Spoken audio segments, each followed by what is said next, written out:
Hi, welcome to our channel where we share the most intriguing stories. In the sun-scorched desert of Arizona, one man built his dream home beyond all rules until a powerful HOA president set her sights on his land. What began with a fake welcome letter spiraled into surveillance, lies, and a war for control. This isn't just a dispute, it's a siege. I bought the land 5 years ago. 20,000 square feet of dry Arizona soil, speckled with brush and cacti, bordering the HOA-run development of Sandy Creek on one side and open county desert on the other. The house I built there was mine in every sense of the word, drawn with my own hand, wired by my own fingers, and finished with sweat that still dried under my fingernails weeks later. After 12 years of Army contracting work overseas, I'd had enough of being told where to live, how to live, and what shade of beige to paint my front door. That's why I picked this lot, outside the borders of Sandy Creek HOA, with a clear legal buffer. I made sure of it. My realtor and I double-checked every plat map and zoning document before I signed anything. And yet 3 weeks ago, someone shoved a glossy welcome folder into my mailbox. "Welcome to the Sandy Creek community," it read, in bright faux cursive. Inside, an HOA welcome letter, community bylaws, and a list of acceptable landscaping elements.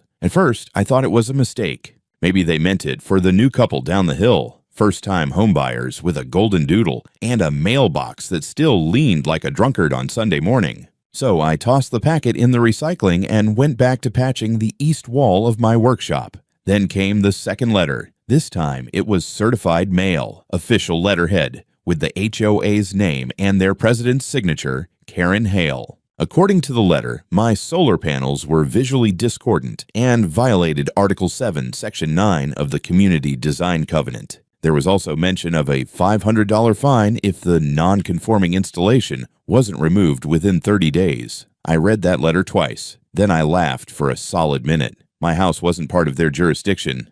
The closest Sandy Creek house was 200 feet away, with a property line that bent away from mine like a magnet repelling the truth. So I penned a polite response, attached a copy of my deed and zoning map, and mailed it back. I figured that would be the end of it, but Karen didn't take the hint. A few days later, she showed up in person. I heard her long before I saw her. The click of expensive heels on gravel, the rustling of papers, and then the distinctive tone of someone who's spent too much time in PTA meetings and not enough with actual consequences. "Mr. Marks?" she called out, eyes scanning my porch like she was auditing it. "Karen Hale, HOA president. I just wanted to have a quick chat." She wore a crisp blue blazer, white slacks, and a smile so tight it could slice drywall. Her clipboard was thick, the kind of thick that meant she had tabs, color-coded highlights, and maybe even a spreadsheet or two. I was midway through sanding down a maple cabinet, but I turned off the sander and stepped onto the porch.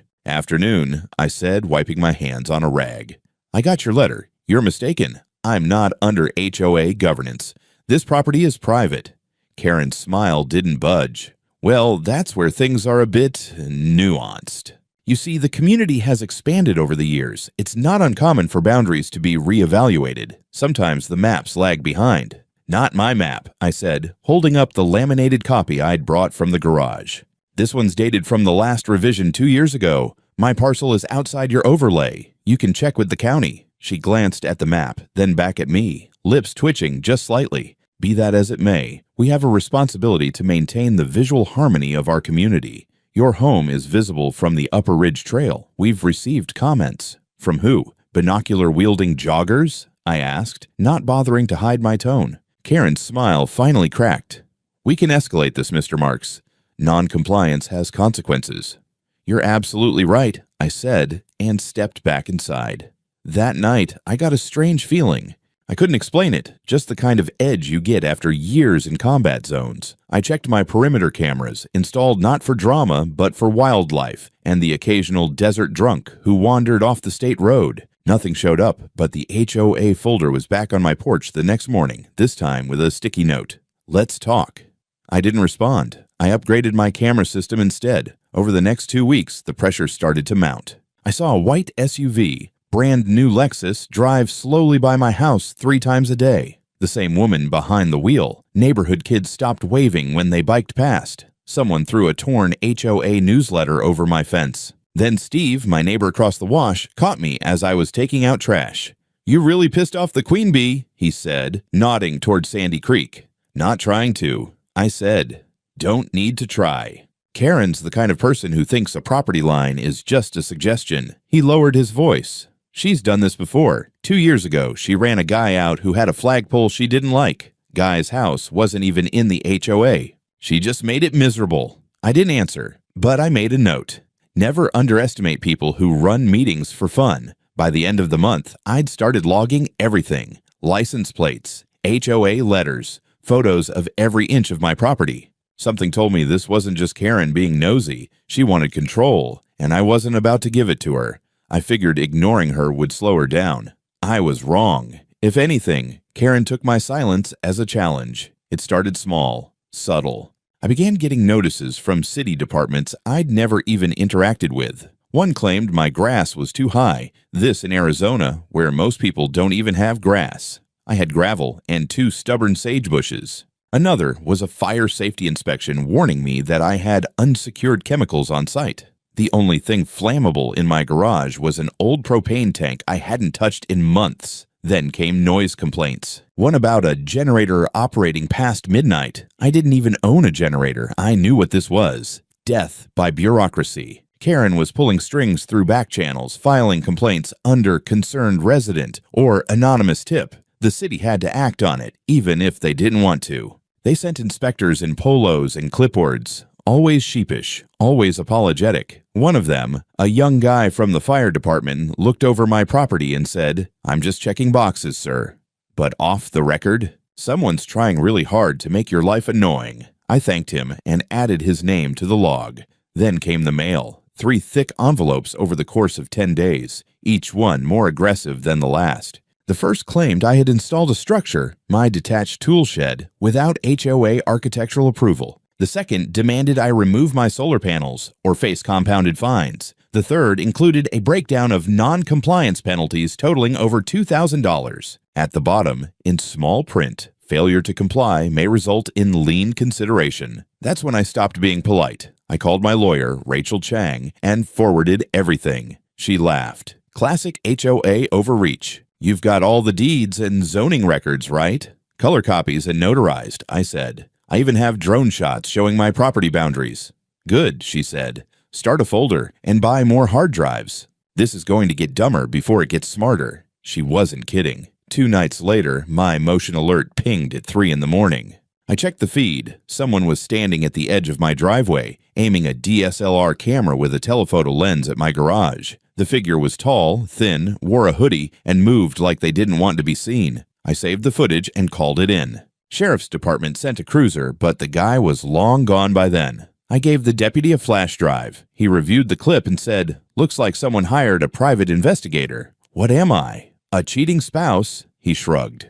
HOAs are weird. A few days later, I caught a silver Ford idling near my backyard fence. When I approached, it sped off, but not before I caught the license plate. I ran it through a contact at the DMV. It was registered to someone named Gregory Hale, Karen's son. Cute. I upgraded the drone, added thermal tracking, expanded range, better night vision. It wasn't just about catching creepers now. I needed to prove a pattern, and I was starting to build one. Meanwhile, I noticed the neighborhood mood shifting. Kids didn't play near my property anymore. Adults stopped making eye contact. The woman next door, who used to bake me banana bread, now pretended not to hear when I said good morning. I chalked it up to Karen's campaign. She was poisoning the well, whispering her HOA gospel to anyone who'd listen.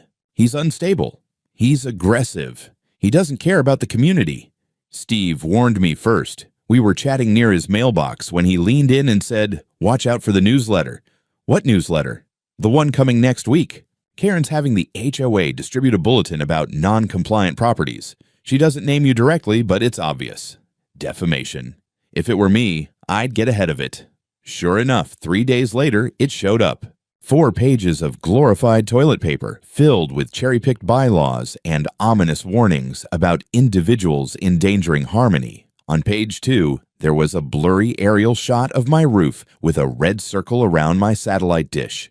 "Visual pollutant," the caption read. The kicker, they labeled my workshop as an unauthorized utility enclosure. Rachel laughed so hard on the phone she had to mute herself. "This is good," she said. "They're putting their names on this now. This is ammo." But it was only getting worse.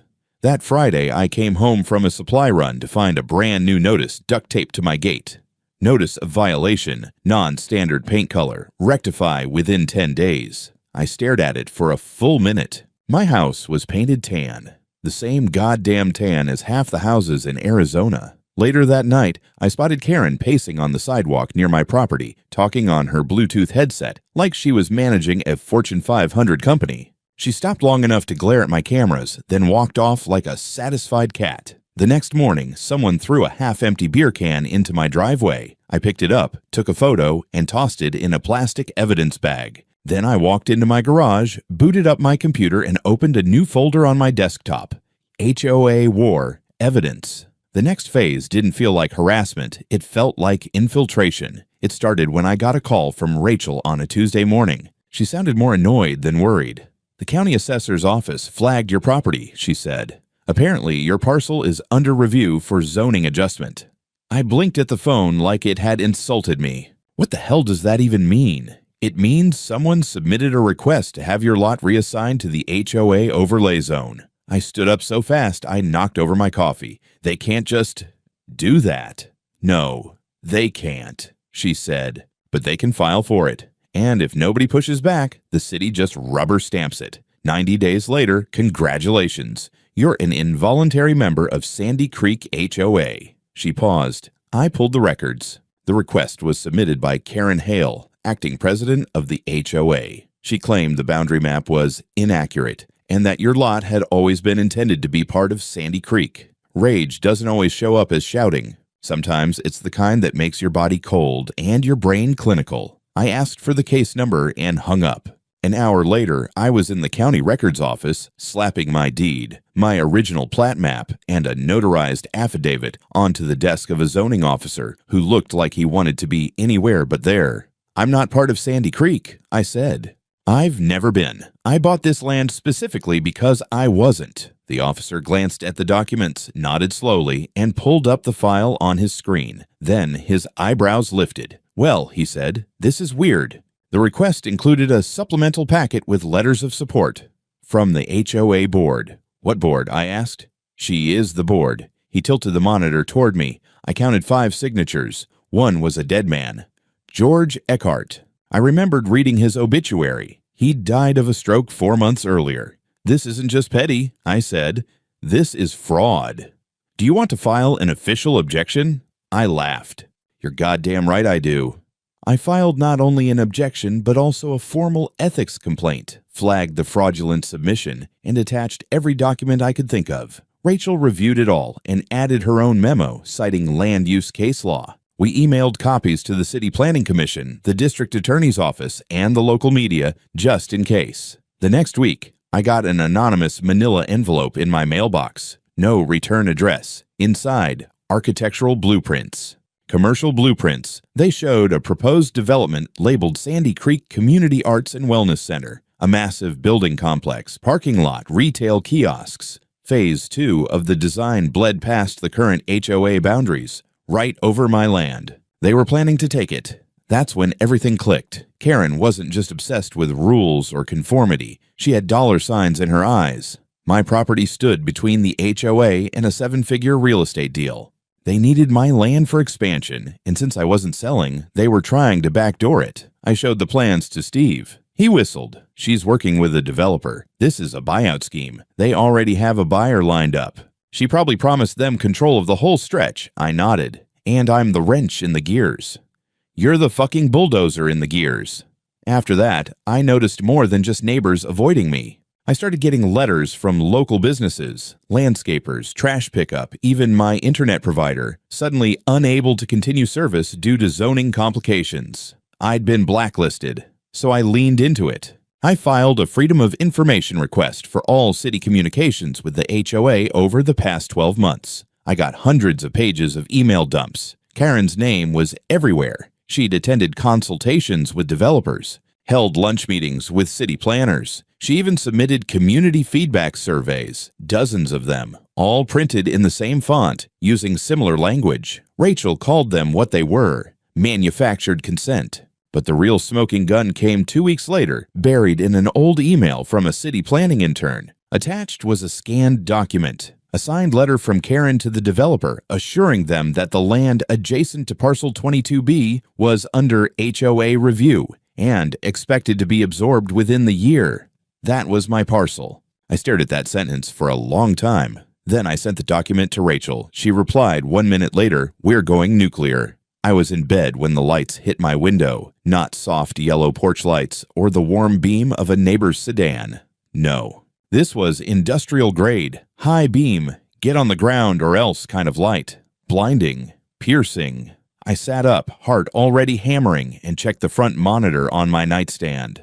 2 patrol cars. One parked at an angle across my driveway, the other right on my lawn. Then came the voice. "This is the county sheriff's department. Occupants of the house, exit immediately with your hands visible." I froze. I wasn't dreaming. I wasn't hallucinating. This was happening. I threw on a t-shirt and boxers, grabbed my wallet and keys, and walked slowly to the front door with my arms raised. My security cameras caught the whole thing. The flood of red and blue light, the drawn weapons, the 3 officers crouched behind their doors like they were expecting a drug bust. I stepped outside barefoot onto my porch. "This is my house," I called out, calm but loud. "I live here. My name is Jason Marks." One of the officers approached cautiously, weapon drawn but not aimed directly at me. The other 2 held position.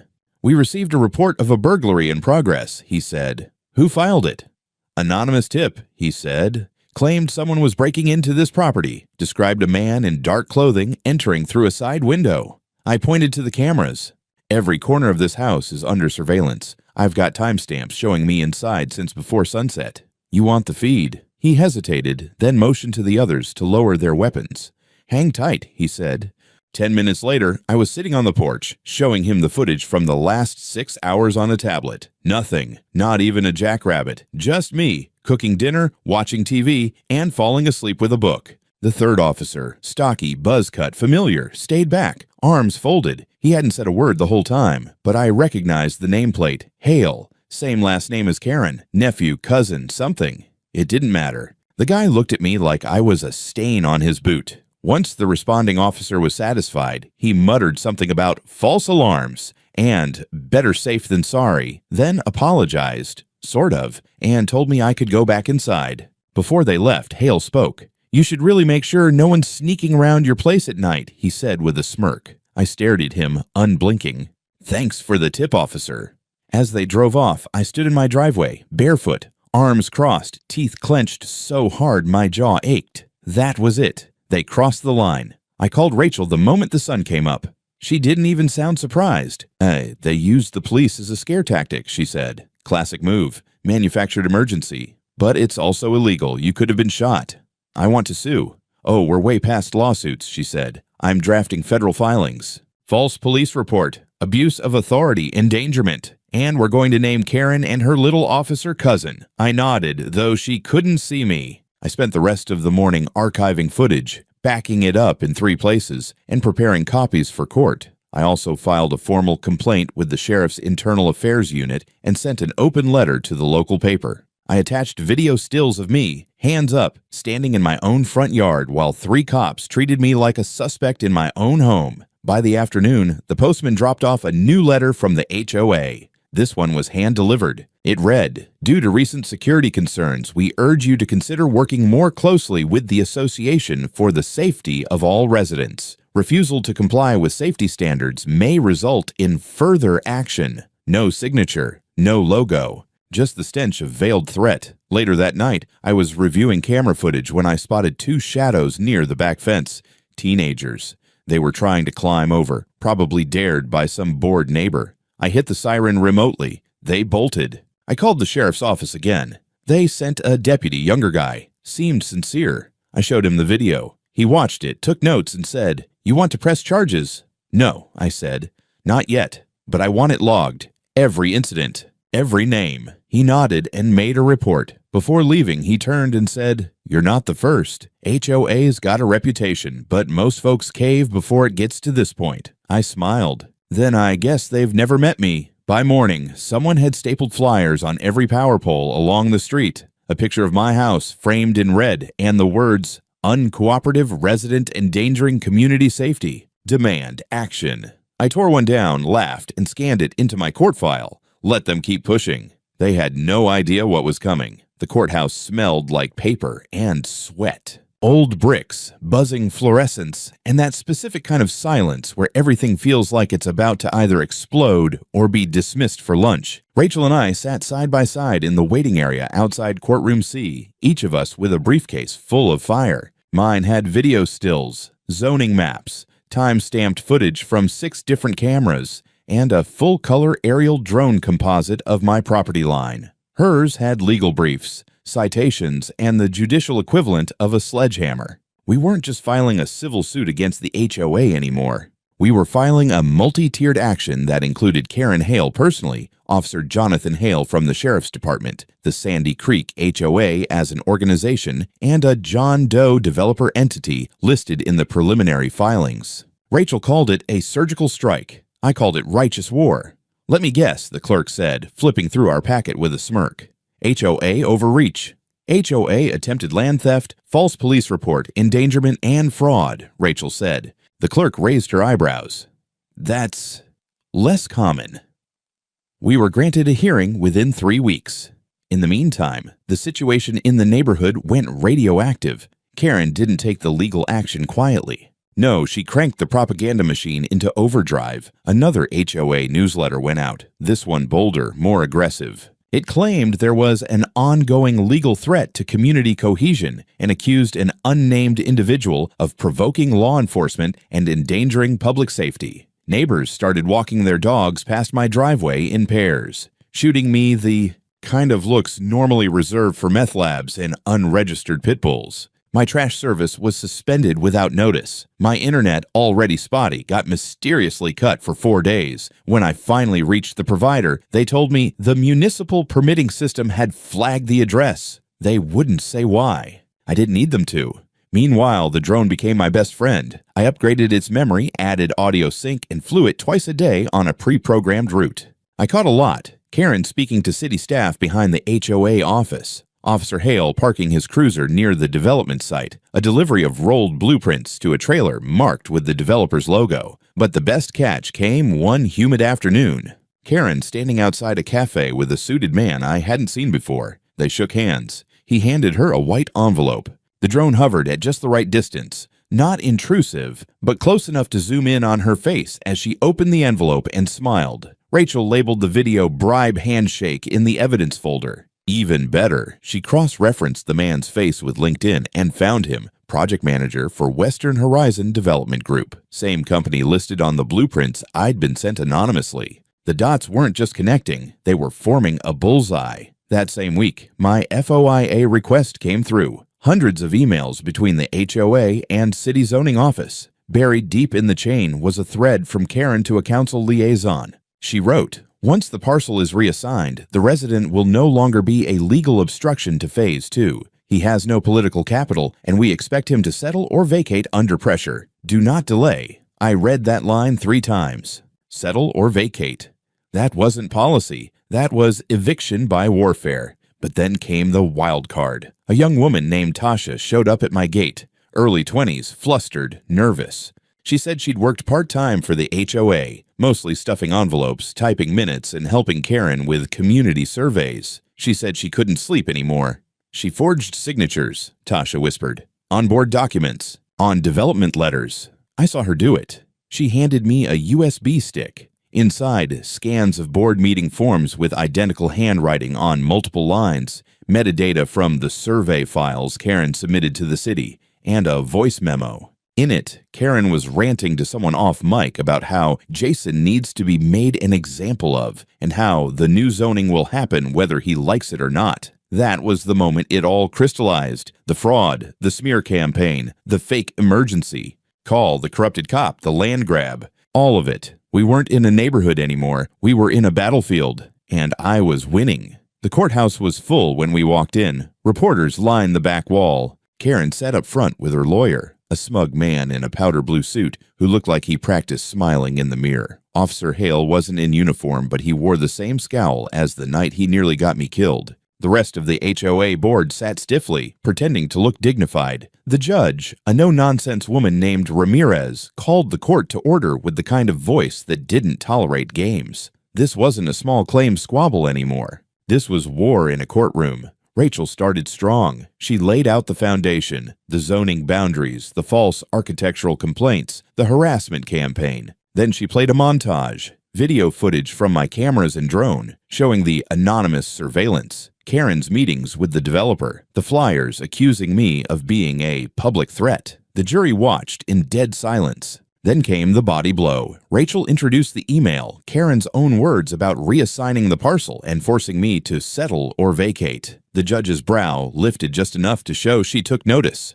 Karen's lawyer objected on foundation grounds, but Ramirez overruled. "We're not pretending anymore," she said. "Proceed." Next, the deepfake. We presented a digital forensic analyst, a straight-laced MIT grad with a laser pointer and receipts. He broke down frame by frame how the fake party video had been built. Face-swapped clips, artificial crowd audio, metadata stripped and re-encoded from a public stock footage source. It was professional work, weaponized technology. The jury was horrified. Rachel followed with Tasha, the former HOA assistant. Tasha looked terrified but steady. She confirmed under oath that Karen had forged signatures, submitted fake surveys, and told her, word for word, "We'll scare him into surrendering the land. He doesn't belong here." Karen's lawyer tried to rattle her. "Were you fired by the HOA?"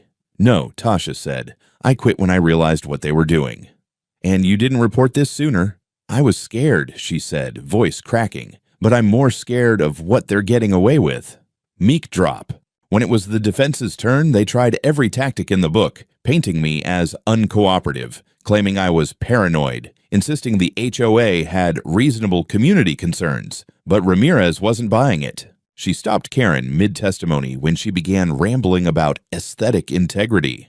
"Mrs. Hale, this isn't a fashion show. You're under oath. Answer the question." Karen flinched. Then came the final strike. Rachel brought in the forensic accountant. Turns out the developer had already transferred a donation of $75,000 into an HOA-affiliated nonprofit 2 months before the attempted rezoning. The check was signed the same week Karen had the county office flooded with support letters.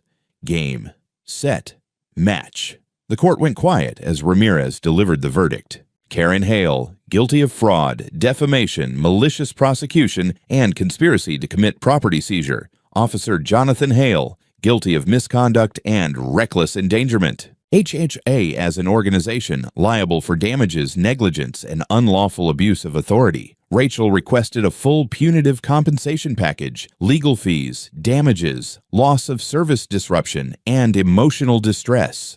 The total? $2 million. The judge granted it in full. Ramirez added, "This court finds that the HOA acted not only outside the scope of its authority, but with deliberate malice.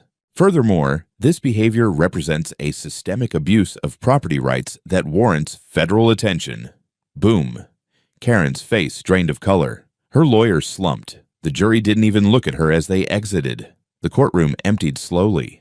Reporters hovered. Flashbulbs popped. I stayed quiet. Rachel stood beside me, arms crossed, the faintest smile on her face. Outside, one of the other HOA members caught up with me. "I didn't know," he said. "Yeah," I said. That's kind of the problem. The check cleared 2 weeks later, $2 million. It looked absurd on paper. I stared at the bank portal for a solid minute, blinking, waiting for it to somehow vanish. It didn't. The city wired the funds on behalf of the HOA after a settlement agreement forced them to liquidate several community reserve accounts. Karen's assets had been frozen pending appeal, and Officer Hale was placed on administrative leave the same morning the judgment was handed down. But it wasn't about the money. It was about the shift. The first time I stepped outside after the verdict, the neighborhood felt different. No sideways glares, no muttered comments. Even the wind sounded cleaner. For a second, I thought maybe I was imagining it. Then Steve waved at me. "Hell of a win," he said. I nodded. "Took a few swings." He chuckled. "You cracked the damn foundation." Apparently, once the judgment went public, the Sandy Creek HOA board fractured. 2 members resigned within 48 hours. A third went on local TV and apologized for turning a blind eye to administrative overreach. They tried to do damage control, but the media had already dubbed it the Liberty Hill case. I liked that name. The city assigned an external monitor to oversee the HOA for a full 2 years. Karen was barred from holding any leadership position in any community organization indefinitely. The developer quietly pulled out of the project and scrubbed their name from all local filings. I imagine they had bigger PR fires to manage now. I spent the next few weeks turning my property into exactly what I wanted it to be. Finished the solar grid. Repainted the north wall in fire truck red, just because I could. Built a small covered patio with a hand-carved sign that read, "Private property, no HOA jurisdiction." And then I got an idea. With Rachel's help, I launched a nonprofit Freehold Watch. Its mission to educate homeowners about HOA abuse, property rights, and how to fight back. I posted everything I'd learned, filing guides, legal templates, even a list of drone models I recommended for aerial evidence collection. The site got 10,000 hits in the first week. People started reaching out from Texas, Florida, Nevada. Horror stories worse than mine. One guy in Utah had been fined for non-native bird feeders. A woman in Georgia was threatened for growing tomatoes. I started taking calls. Then I started speaking. The city council invited me to talk about zoning transparency. A local law school asked if I'd guest lecture on land use litigation.